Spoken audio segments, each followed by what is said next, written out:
Hey everyone, it's Corinne with Scenic Regional Library in Sullivan, and today we're bringing in a virtual adult program as part of our summer reading program, Imagine Your Story. Today we'll be making a water lily flower sculpture. It's really easy to do and lots of fun. Let's get started. Supplies you'll need are a small glass jar, approximately 100 plastic spoons, glue gun, spray paint, and scissors are optional. Begin by breaking off or cutting the handle off of your spoons. I used the wire cutting part of a pair of needle nose pliers, and this worked great. After you're done cutting your spoons, glue the spoons around the opening of the jar, overlapping the spoons. I put glue on the small part of the handle that was left, and then put a small dot of glue on the side edge of the spoon further up to make them stick together. It is best to hold the piece in place until the glue sets up so that it doesn't fall off.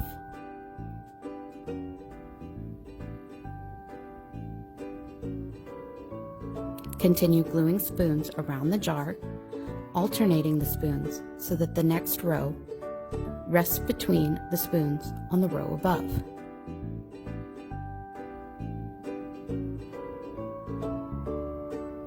You may want to put a little piece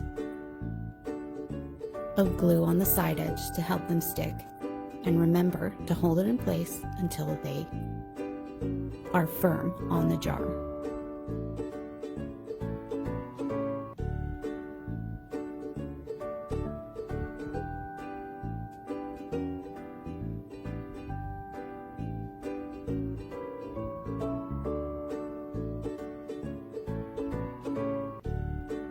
After you have 2 or 3 rows, spray paint the rows with the yellow paint with just a very light coat.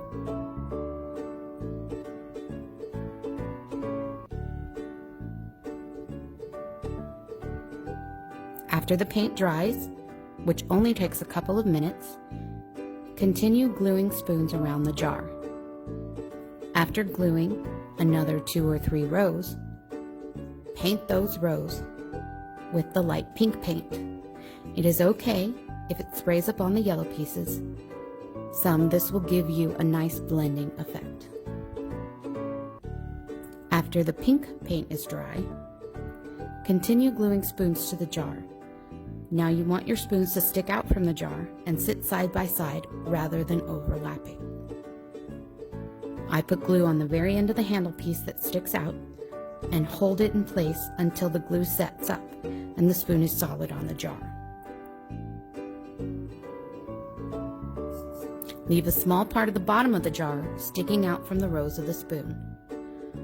I had 8 rows altogether when finished. Paint the remaining rows of the spoons with darker pink paint and over the bottom of the jar.